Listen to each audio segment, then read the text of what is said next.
नमस्कार दोस्तों, आप देख रहे हैं एक भारत वंचितों की आवाज और आपके साथ मैं हूं राम बाबू गौतम। आज मैं उत्तर प्रदेश की राजनीति का विश्लेषण करूंगा। ये राजनीति होगी मिशन 80 पर। उत्तर प्रदेश में कुछ दिनों पहले मिशन 80 को लेकर के खूब सियासी सियासत अपने चरम पर थी।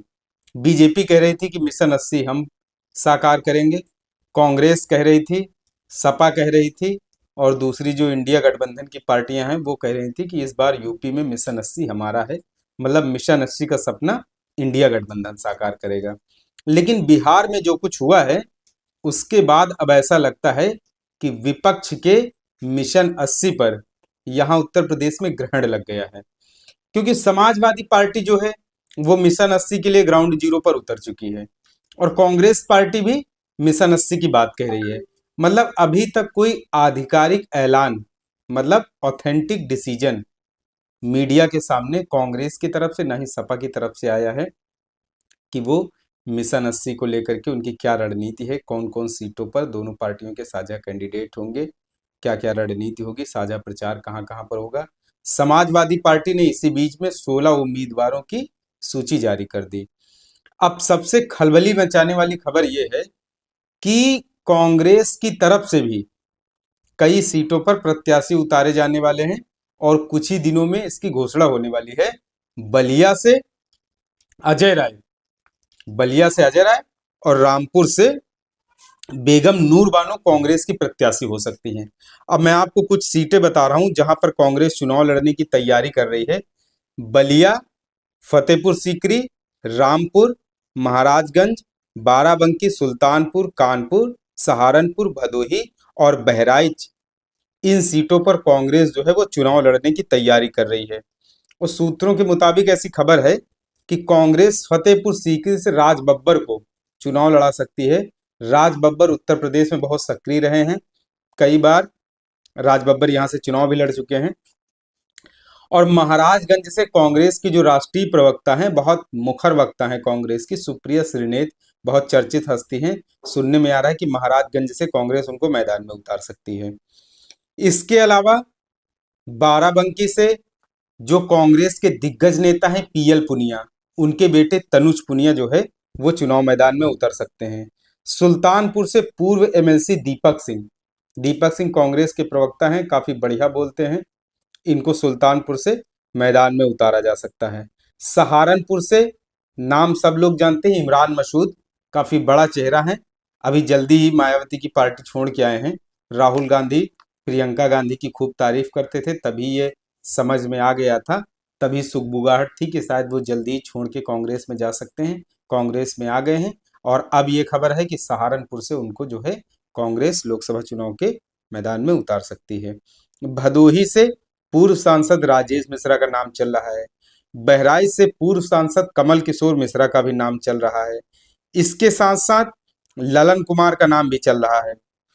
तो ये सब ऐसे नाम हैं, ये सब ऐसी सीटें हैं जिन पर जो है कांग्रेस चुनाव लड़ने की तैयारी कर रही है। लेकिन पहले आपको एक रिपोर्ट दिखाते हैं, आप ये एक रिपोर्ट देखिए, उसके बाद आपको आगे का विश्लेषण बताते हैं।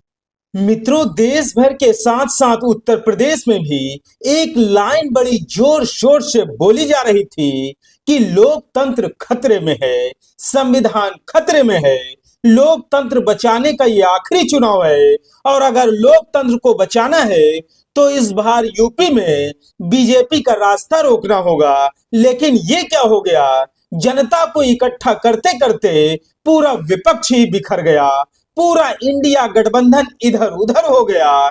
जनता तो मन बना रही थी, लेकिन जो लोग लोकतंत्र बचाने के नाम पर जनसमूह को तैयार कर रहे थे, अब उन्हीं में तालमेल नहीं बन पा रहा है। सबसे पहले बीजेपी ने मिशन 80 की शुरुआत की थी, उसके बाद विपक्ष की सभी पार्टियां उत्तर प्रदेश में मिशन 80 की बात करने लगी।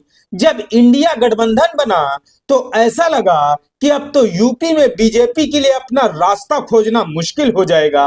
लेकिन अब जिस तरह के हालात बनते जा रहे हैं, उससे ऐसा लगता है कि विपक्ष खुद ही बीजेपी को दिल्ली जाने के लिए एक्सप्रेस वे बना कर दे रहा है, क्योंकि समाजवादी पार्टी भी मिशन 80 पर काम कर रही है और कांग्रेस भी मिशन 80 के लिए जुट गई है और बसपा प्रमुख मायावती तो बहुत पहले से ही मिशन 80 पर डटी हुई है।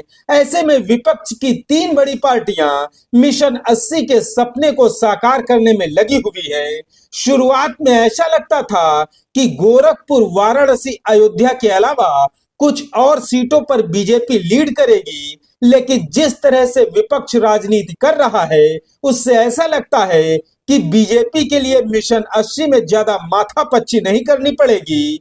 2022 में समाजवादी पार्टी ने बीजेपी को कड़ी टक्कर दी थी। हर एक सीट पर बीजेपी को कड़ा मुकाबला दिया था। सपा के नेता तो यहां तक आरोप लगाते हैं कि 2022 की जीती हुई बाजी को बीजेपी ने साजिश और षड्यंत्र करके अपने नाम कर लिया। उत्तर प्रदेश में विपक्ष की पार्टियां मिशन 80 की तैयारी कर रही हैं, तो वहीं दूसरी तरफ सुप्रीम कोर्ट के कुछ वकील और कई सामाजिक संगठनों की तरफ से ईवीएम के खिलाफ सड़कों पर संग्राम छेड़ दिया गया है, क्योंकि लोगों को ईवीएम पर भरोसा नहीं है।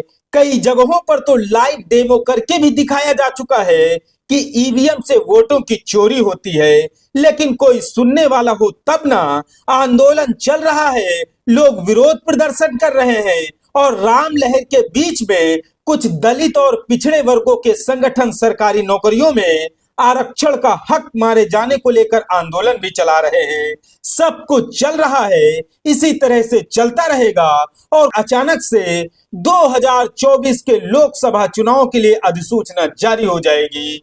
फिर सभी पार्टियां मिशन 80 के सपने को साकार करने के लिए ग्राउंड जीरो पर जुट जाएंगी। जनता चुनाव में व्यस्त हो जाएगी, नेताओं के बयानों को सुनेगी, कौन अच्छा बोल रहा है, कौन तंज कस रहा है, कौन क्या कह रहा है, ये सब सोशल मीडिया पर पूरे चुनाव भर तैरता रहेगा। उसके बाद जनता तो रिजल्ट की प्रतीक्षा करने में लग जाएगी और फिर उसके बाद पता चलेगा कि ईवीएम ने किसके मिशन 80 के सपने को साकार किया है। तो उत्तर प्रदेश में मिशन 80 को लेकर के लोगों में इतनी जिज्ञासा थी कि इस बार जो है वो मिशन 80 किसके पाले में होगा।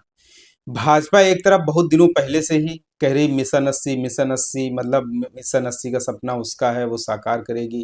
पहले ये होता था कि 76 प्लस, लेकिन बाद में भाजपा कहने लगी नहीं अब तो मिशन 80। उसके बाद जब इंडिया गठबंधन की नींव पड़ी तो ये हुआ कि अब इंडिया गठबंधन जो है उत्तर प्रदेश में बीजेपी के लिए रास्ता जो है वो रोक लेगा। इंडिया गठबंधन बीजेपी के रास्ते में सबसे बड़ा रोड़ा बन के खड़ा हो जाएगा। लेकिन बिहार में आप सब लोगों को पता है कि क्या हो गया है। अब ये खबर है कि कांग्रेस और सपा अलग अलग तैयारी कर रही है। बहन जी 80 सीटों पर वो अलग तैयारी कर रही हैं। तो अगर सब लोग अलग अलग सीटों पर तैयारी करेंगे तो आपको पता ही है फिर मिशन 80 का क्या होगा। जनता चुनाव का इंतजार कर रही है, अधिसूचना जारी होने वाली है, अधिसूचना जारी हो जाएगी, उसके बाद जनता पब्लिक जो है वो चुनाव में व्यस्त हो जाएगी, बयानों को सुनेगी। तो अब देखने वाली बात ये है कि मिशन 80 का जो सपना है वो कौन पार्टी साकार करेगी, मिशन 80 किसकी झोली में जाएगा। या फिर एक और बहुत बड़ी खबर यह है कि अभी गठबंधन का ऐलान भले ही ना हुआ हो, कांग्रेस और सपा भले ही अलग अलग चुनाव लड़ रही हों, लेकिन सबसे बड़ी एक ये भी बात है कि अभी 16 सीटों पर ही केवल समाजवादी पार्टी ने प्रत्याशी उतारे हैं और कांग्रेस ने कुछ सीटों पर सुगबुगाहट है कि प्रत्याशी उतार सकती है, लेकिन अभी अंदर खाने बात भी चल रही है। मतलब अभी कुछ गेम भी हो सकता है और गेम ऐसा होगा जिससे बीजेपी के सामने बड़ी चुनौती भी पेश हो सकती है, क्योंकि बीजेपी अक्सर ऐसे फैसले लेती है जिससे वो सबको चौंका देती है। तो इस बार खबर ये है कि शायद इस बार विपक्ष की तरफ से कुछ इस तरीके का फैसला लिया जाएगा जिससे बीजेपी चौंक जाए। तो आने वाले दिनों में देखते रहिए होता क्या है। धन्यवाद मित्रों, आपसे गुजारिश है कि आप एक भारत चैनल को शेयर और सब्सक्राइब भी जरूर करते रहें, जिससे कि वंचितों, शोषितों, पीड़ितों और मजलूमों की आवाज को सत्ता तक पहुंचाया जा सके। धन्यवाद।